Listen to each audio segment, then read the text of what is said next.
or more.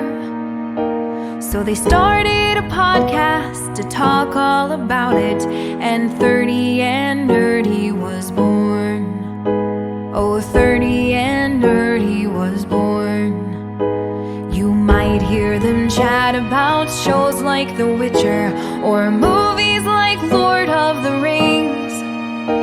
And if Josh has to choose, he is loyal to Marvel, while Tyler goes more for DC. Yes, Tyler goes more for DC.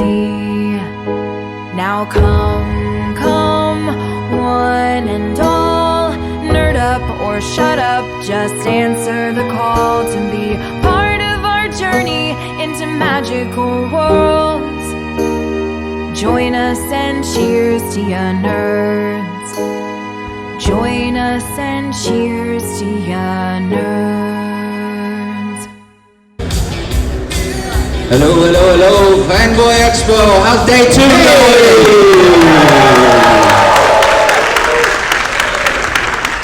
We are Josh and Tyler, the 30 and Nerdy podcast, and the official media team of Fanboy Expo. Very excited to have you here and completely honored to introduce the guest of honor, Mr. Elijah Wood.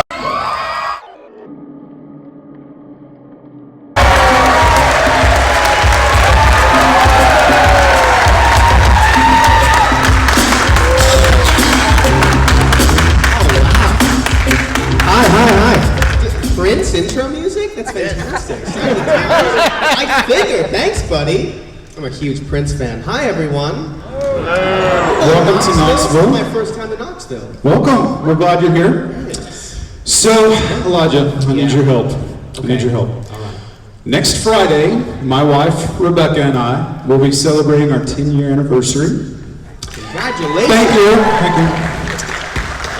And I'm terrible at giving gifts. I'm terrible at it, and she's really good at it. My wife is the same. She's Right. amazing at gifts. It puts me to shame. It's a struggle. Fucking bar, man. I thought it would be really cool. Is our cameraman up here?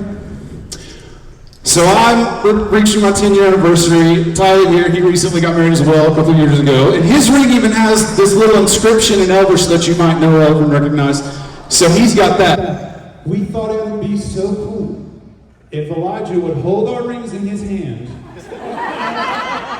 And I can forever say that Frodo was my ring bearer. So, sir, would you... Now, don't drop these, okay? Don't... There it is. Happy anniversary, baby. Love you. Beat that now.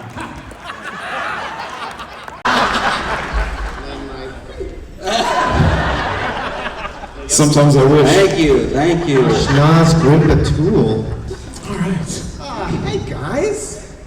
So I have one selfish question. You worked with Macaulay Culkin in The Good Son. Yeah. How was that set? That's an intense movie. Well, the movie's intense. Yes. But it was really fun to make. Because it's essentially like, it's like The Bad Seed. It's a horror movie. And so, for me, getting a chance to work on something so dark for the first time as a kid was really fun. Getting to work with Macaulay was really fun. And offset, you don't carry the darkness of the film, so we were like running, there was a really cool forest right next to the kind of main house, out on that bluff. The location was great.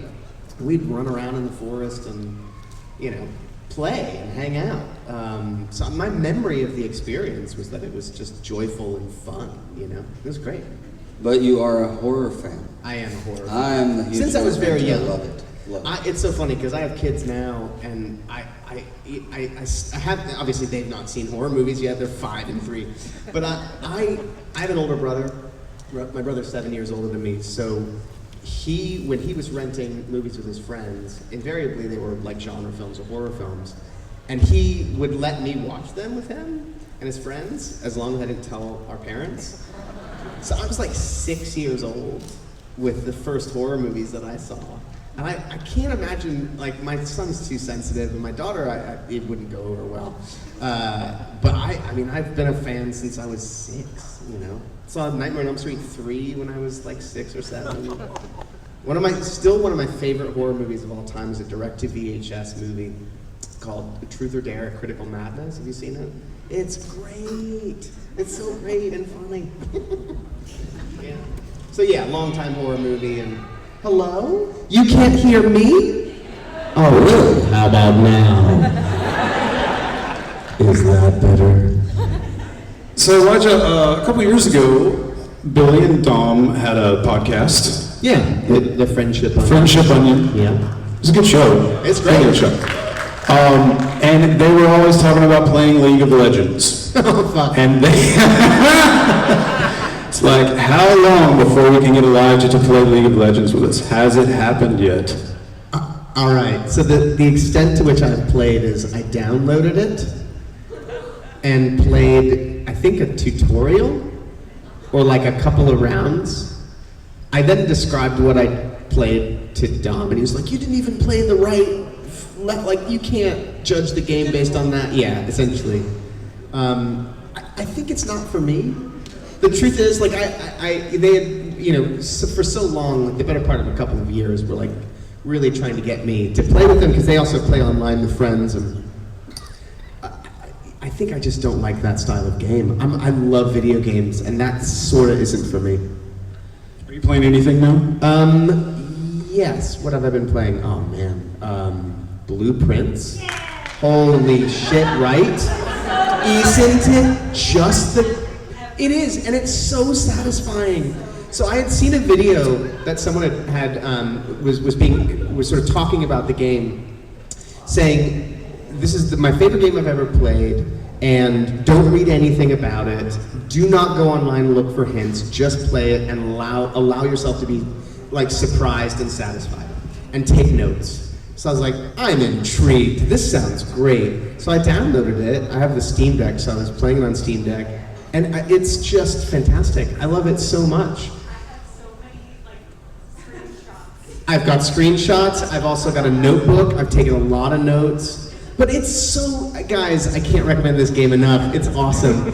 But it's like this thing where it's essentially it's like Myst-ish. You're in a house, but the houses, the rooms change daily because you draft new rooms. It's kind of like, it's roguelike. It's like almost like a card game. Because every time you go to a new door, it gives you 3 options for what that room could be that you would draft anyway. It's filled with puzzles. It's so satisfying to where, like, you know, days in, you'll be like, oh wait, that connects to that, holy shit. It's great. So yeah, Blueprints. Oh man.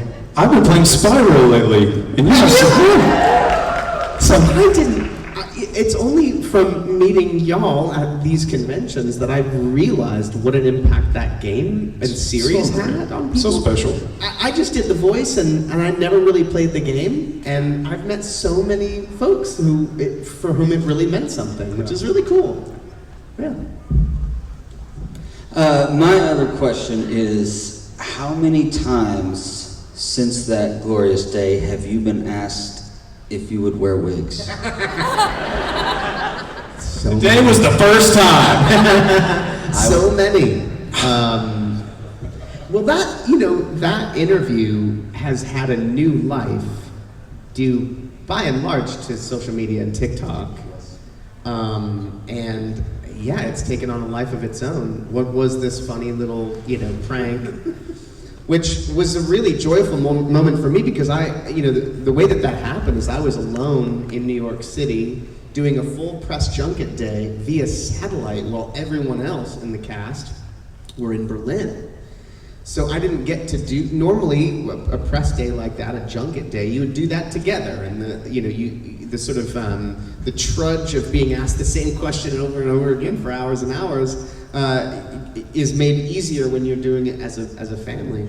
So I was by myself in a room in New York City without the ability to see any of the journalists. So I just heard their voices. And so it was set, the junket was in Germany, so a lot of the journalists were German, as well as other foreign journalists as well. So it was just either German accent or French accent or what have you in my ear for hours.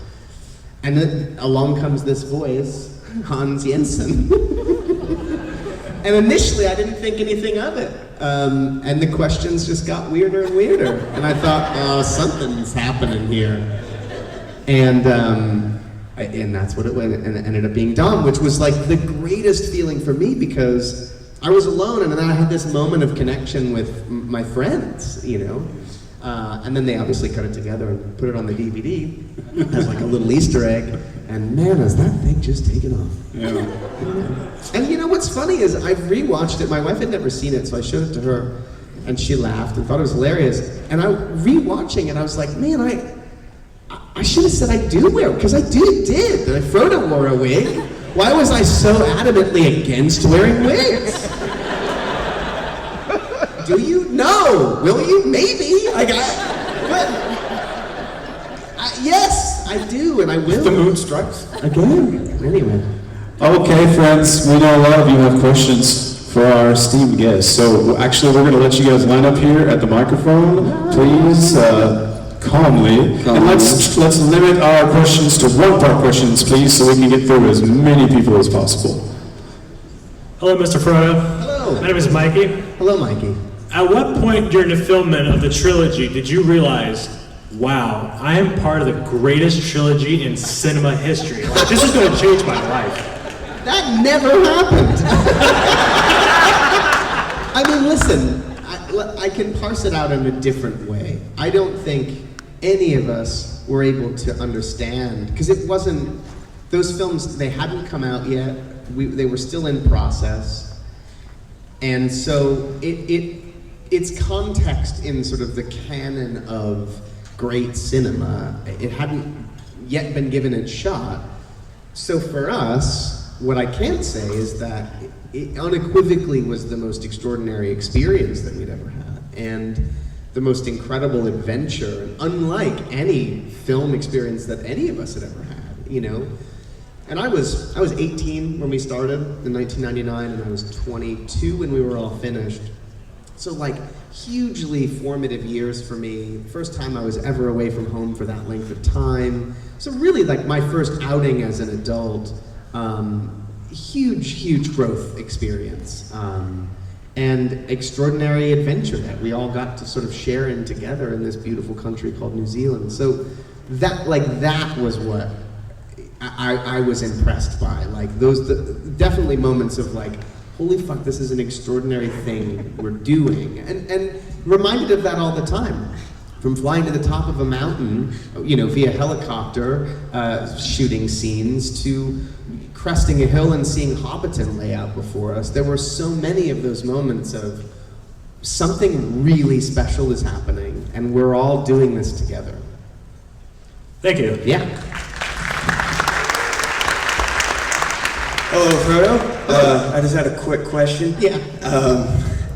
During the filming of all the 3 movies, what's the one lesson you've taken from each one and continued to use it throughout your life? Oh man. From each film? Yeah, like certain lessons you've learned from like your co-stars or like the directors or anything like that. Specifically Lord of the Rings? Yeah. I don't know if there's a takeaway lesson that I learned, Mm-hmm. but I can say that I certainly grew as an actor, working opposite the extraordinary actors that I got to work opposite. You know, getting to see what Ian Holm would do from take to take and be inspired by that.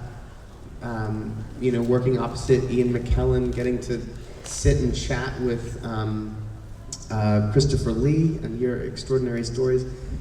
You know, so on that level, so much was learned and gained. And then, you know, on a personal level, just like making some of the best friends of my life. You know, the sort of the responsibility of it was immense. You know, like playing that character and bringing these characters to life that were so beloved, and sort of feeling the weight of that. But yeah, I don't know if there was like if I could identify specific lessons that were learned, but I can tell you that it had a huge impact on me as a human, and I know I emerged forever changed as a result of those experiences. Alrighty, thank you so much. Great question. Hello. Hi. How are you today? I'm good. How are you? That wasn't my question. I'm good. Thank you, though. Sorry.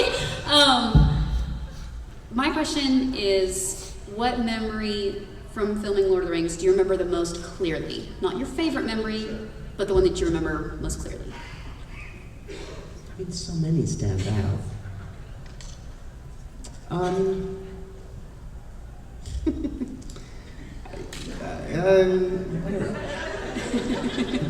The giggle was because there was one time, you know, our base camp was often we shot a lot of the movie at Stone Street Studios, which is a converted paint factory in Miramar in Wellington. It was never designed to be a film studio, and our trailers were all kind of in the parking lot. And I remember one of us had this idea to like pull a TV out of one of the trailers, which I think was in like a cast green room, and put it outside, and then like bring the couches from the green room outside so we would sit and watch a movie. And I think we watched the documentary about R. Crumb, if memory serves, that way, just sitting outside and having our lunch outside in the sun. That's a really funny memory. It's very clear. But I don't know, like having lunch or brunch at the Chocolate Fish on weekends, which is this lovely little cafe that used to be kind of around the corner from Seatoon and the bays.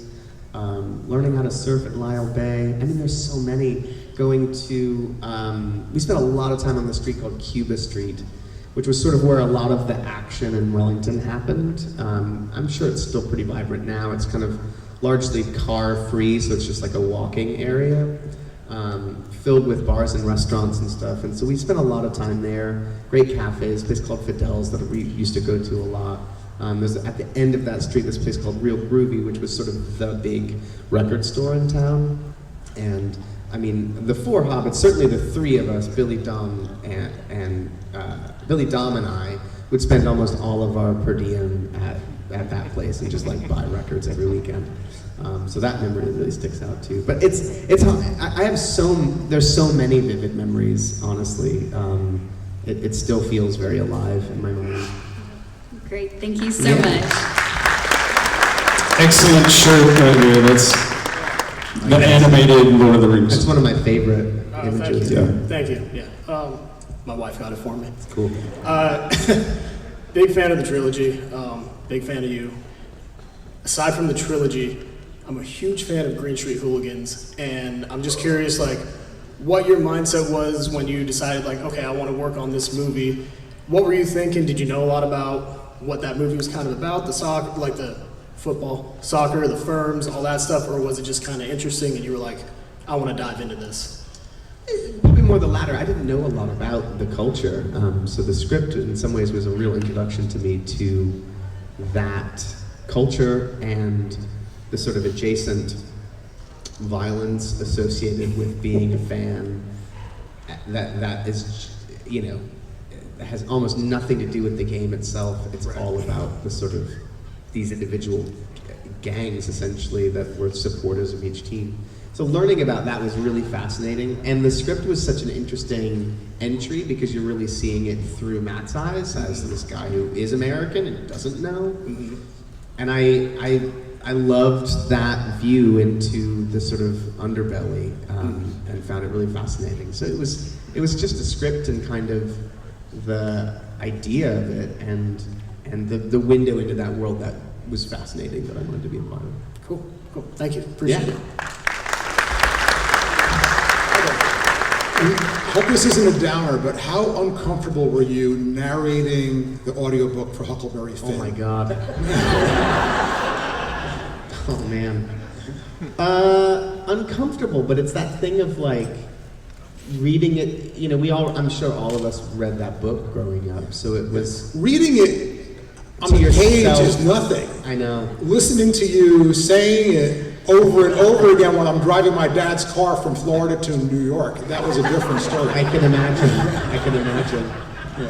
Yeah, I don't know. I haven't listened to it. We just recorded it, and gosh, did my best, but I don't know. I've since heard from people that have listened that they thought it was fine, but I don't know. I just thought it very incongruous thinking that Frodo was reading this. I believe it was, we recorded it before I went to Lord of the Rings. Oh, really? I'm pretty sure. I could be wrong. But I listened to it afterwards, obviously. all right, cool. Thanks a lot. Yeah, you're welcome. Howdy, how's it going? Hey, how are you? Just want to make sure you were the guy in Spy Kids 3. True. I just had to make sure. Have you been in anything else? That's all I know. Things here. No, I'm just kidding.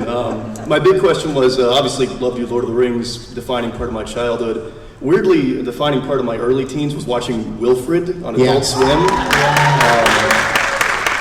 I was just wondering if you, I don't know if you've seen or are engrossed with, the theory craft around that show. I was just wondering if you had any personal, what is Wilfred? What do you think Wilfred is? Great question. I mean, Jason probably has a very different answer to mine. I believe that he's a figment of Ryan's imagination, kind of like Hobbes to his Calvin, a little bit. Gotcha. But yet one that has, I don't know, his ruin in mind. I think ultimately Wilfred has Ryan's best interest. It's just his methods are a little questionable, unorthodox. But yeah, I think we witness at the very beginning of the show a kind of mental break that Ryan has, and I think that shift brings about Wilfred, and it's the exact thing that he needs to sort of challenge him and push him outside of his comfort zone. Yeah. Awesome, thanks, man. Appreciate it. Yeah, you're welcome.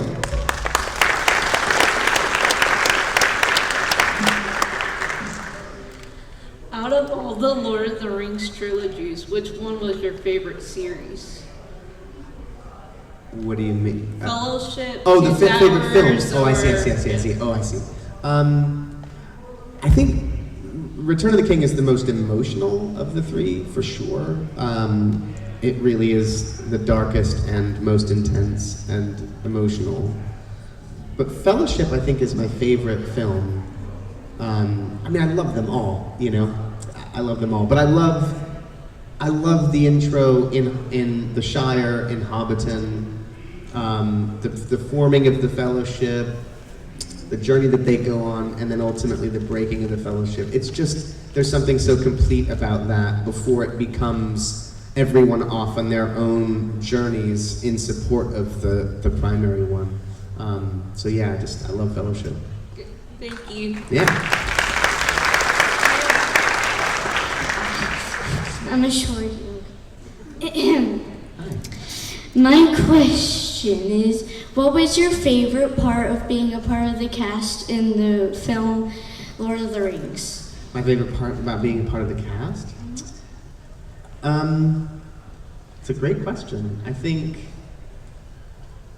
honestly, it's the camaraderie that we all shared. We very quickly became a family. There's no time, in fact. I remember the first time I met Sean Astin, we were passing each other in a hotel lobby. We were getting wig fittings one after the other. This was in Los Angeles. And I'd never met him before, but I knew who he was, of course, and had seen all of his films. And we just immediately embraced. We hugged each other, and he said, "Are you ready for this?" And I said, "Yeah." and that's how we met, and that sort of set the tone for how all of us kind of embraced each other. There's something about knowing when you meet someone that you're about to go on a big adventure with them. And it really bonded all of us. And we had, when we went to New Zealand initially, it was about, I think it was August of '99. We started shooting in October. So we had a couple of months of getting to know each other and work, doing rehearsals and spending a lot of time together, primarily the four hobbits, but everybody as well. And you just, I don't know, it really bound us together. So I loved that. I loved that part of it. I also loved getting to know New Zealand. It's such a special place and holds such a special place in my heart. Love Wellington, love the people, love the beauty of that country. So that is a real special aspect of it as well. Thank you. Yeah. Thank you, Elijah. We appreciate everything you've done for us. Thanks. Hello, Melanin. Hello. If you had to name one part of the Lord of the Rings series, what would you say was the funniest part of it that you were in specifically? Committed to film? Like what? Yes, committed to the film. Funniest part? There's not a lot of humor, except Okay, except one of the few except funny for the parts. first movie, maybe. I guess there's bits of levity. Gosh, I mean, I don't know. I think all the stuff that Billy and Dom do together is hilarious. Like all of the Merry Pippin, like getting into Gandalf's fireworks, like all of their shenanigans. I mean, even poor Pippin with the chains and the bones that fall into the well. Like it's just wonderful. So that I find all of the stuff that they do to be really funny. Hobbit shenanigans are the best. They are. Pour I mean, full they're of a all toque. shenanigans, Hobbit shenanigans. Pour full of a toque. I know, it's true. Thank you. Thank you. Okay, so Mr. Frodo, so kind of a funny story. Back I was 10 years old. Me and my cousin, we used to take off our shoes and walk around barefoot and everything. We're trying to be a hobbit. Yeah. So I just want to ask, how many miles did you and your cat have to take in New Zealand? How many miles did you walk each day, or the whole trilogy altogether? Cumulatively. Yeah. Oh man. I mean, I don't know. That's a great question. It'd probably be like, fuck, we were walking a lot. Every day. I mean, I don't know, 100 miles? Yeah. I don't know. Yeah, because my How grandparents. do you even quantify that? I don't know. Because my grandparents owned a farm, so we would take off our shoes, pretend the cows were orcs and everything, Yes! or war dogs. Yeah, that's awesome. And every time we stepped on a rock, we'd get ow, ow, ooh, ooh, ooh. So amazing. That's awesome. Yeah, you're welcome. Thank you. If only you had that Middle Earth Fitbit back then, but you'd have all your mileage. No, we would have known. Hey Elijah, hope you had your second breakfast today, so... Oh, thanks man. Looking out. I actually wanted to ask you, not Lord of the Rings, but what was it like being in Sin City? It was awesome. Awesome. Because it's such a different... Because actually, for the longest time, I didn't actually know that was you in playing that character. And then I was looking through and I was like, wait a minute, that's Frodo? Because it's such the polar opposite of each other. Yeah, like, couldn't be and further so, away. Yeah. Well, I was a big fan of the graphic novels. So love Frank Miller and his work, and obviously I'd worked with Robert before. And so it's funny that I came to know that he was doing it because Robert had come to town in LA, and we went to dinner. My friend, our mutual friend George Wang, and Robert and I had dinner. And over dinner, he said, "Oh, my next movie's Sin City," and I was like, "Man, that's crazy," because I had literally just finished reading the graphic novels for the first time, thinking how incredible it would be to adapt them. But in my mind, the only way to do it would be animation, to be able to capture what Frank Miller had done with his drawing style. And so Robert was like, "Well, I've actually got the opening of the movie in my car. Do you want to see it?" And so he had shot the opening with Josh Hartnett as a test to basically prove to both the studio and to Frank Miller that it could be done. And he had it on his laptop, and he showed me the opening of the movie, and I was like, holy fucking shit, that looks like it. That looks really great. And over dinner, George was like, you should be Kevin. And I was like, well, that'd be amazing, but you know. And then a couple months passed, and Robert asked me to audition, and the funny thing about that was there's no dialogue. So the audition consisted of me sitting in front of a camera, staring at the camera with glasses on, whilst Robert read the book. So funny. I didn't know who I was auditioning for. I guess it was for Robert, and maybe he needed to prove to the studio that it was, I don't know what it was. But anyway, I got the role. And it was 2 days of work. All of Kevin's stuff was done in 2 days. Because it was all on green screen, and they had already shot Mickey Rourke stuff was done, so I wasn't actually, I was opposite his stunt double, and it was like, but the thing that was so rad about it was that we were following the graphic novel as a storyboard. So he'd point to a panel and be like, that's what we're shooting next, which was so cool. And Frank was on set coming up with new shot, he'd draw new shot ideas. It was awesome, so fun. Thanks, man, God bless you. Thanks. Big fan of Lord of the Rings. Killer, thanks. In fact, I have a book entitled Top 100 Fantasy Films, and Fellowship has #1. Oh, killer. My question is, do you think Mumble the Penguin or Nine the Ragdoll could resist the ring's power? Nine probably could, because he's not human. You know? Yeah, I reckon Nine could go the distance. Mumble is very pure, not unlike a hobbit, but man, I don't know. He might not make it the whole way. My money's on Nine on this one. Thank you.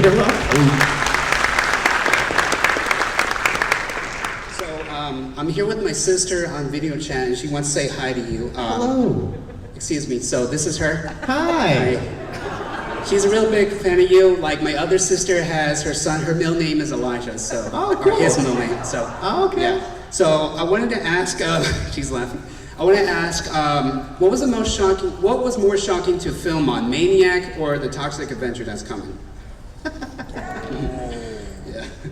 Probably Maniac, if I'm being honest. I mean, there's a lot of gross out stuff in the Toxic Avenger, but it's so absurd and comical, like in tone. It's very trauma. Whereas Maniac, you know, it was playing it seriously, and it's very gnarly what my character does to people, ripping their scalps off and such. So yeah. It's so I would say Maniac was probably more shocking and brutal. But oh my God, there's some gnarly stuff in Toxic Avenger. Yeah, I can't wait to watch it next month. It is so good, y'all. It is so funny and absurd and ridiculous and fucked up. I love it. I also want to ask, what was the reaction to the movie North? I know back then it was kind of backlash. Kind of universally panned, Yeah. actually. Famously, look up Siskel and Ebert. Yeah, he hates the movie. Like They both did. A bunch of They both did. Yeah. Look it up. There's a great review from the show. I liked it. I liked it as well. Yeah. I'd love to see it again, and I'm curious how it would hold up now. But I mean, I don't know. I had a blast making it because it was, the nature of the story is that he divorces his parents and is looking for new parents.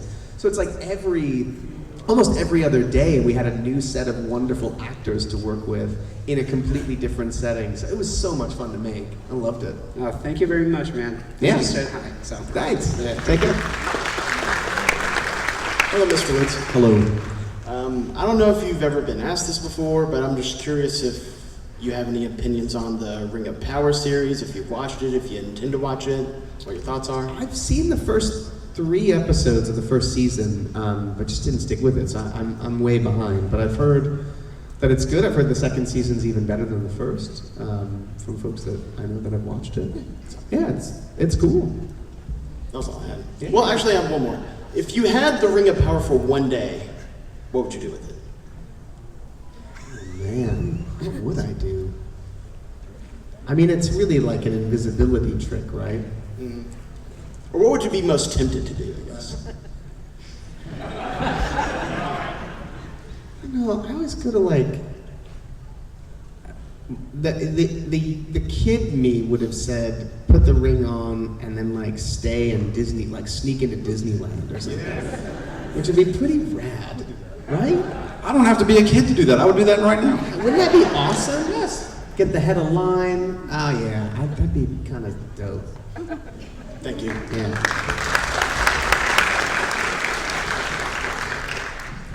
Hi. Hello.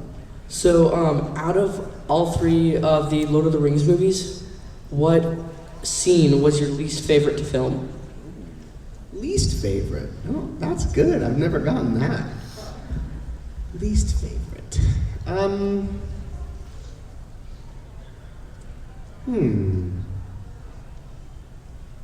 don't know. I mean, probably my least favorite scenes were there were these scenes that Sean and I would sort of we would dread a little bit because they were these. It was another. Here we are, Frodo and Sam on another styrofoam rock set. There was a little bit of that, like a section of their journey that got monotonous for us. I mean, it was all necessary. Everything was meaningful, but there was like a little chunk where we're like, oh, here we are on another rock set. Because the deeper they get into like Mordor or the adjacent area, the less pretty it gets, and the more kind of dim. And so those were kind of our least favorite, I think, maybe. Thanks. You're welcome. Good to see you again, Mr. Wood. Good to see you again, sir. So, before I tell you my question, I forgot to mention, along with 9 being my favorite animated movie of all time, it's resulted in becoming my favorite number as well. Oh, well, that's so, and my question is 9 related. Did you enjoy working on the movie 9? And if they ever do a sequel, if Shanna Carr decides to do a sequel, would you reprise the role as the legendary 9? Oh man, yeah, of course. If they were to do a sequel, that'd be awesome. Yeah, I loved making the film. The film that I believe it was a short film that he made. Which I think was a student film out of college or something. It's really extraordinary, the work, and that work is ultimately what got me so interested to be a part of the feature. Is just what an extraordinary proof of concept the world building was, and the storytelling of these characters. And then, the cast was so wonderful, and I had an absolute blast making it, yeah. Thank you for coming to Knoxville, sir. Thanks for having me. Hello, Elijah, and the cast, thank you. I was wondering, so we've got a lot of Lord of the Rings questions. I figured I'd ask something about The Last Witch Hunter. Okay. What was that kind of like, taking on such a role that was so, well, not spoil it for anyone who's seen it, but how different it was compared to other roles behind that? Sure, it was fun. It was fun to work on something kind of big and kind of with fantasy action elements and this sort of big Vin Diesel vehicle. Like it was fun because hadn't worked anything quite like it before, and the character is fun, like sort of portraying himself in one way and ultimately revealed to be something else. So the duality of that was really fun to play with. I had a really enjoyable time. And we filmed it in Pittsburgh. I'd never been to Pittsburgh before. Really enjoyed that. It was cool. Got to work with Rose Leslie, our love from Game of Thrones. It was a really, really fun experience. Cool character. Yeah, I guess buried into that had to do with Vin Diesel, because I hear he's pretty intense to work with sometimes, and I guess sort of answered it, but yeah. Yeah. Thanks, man.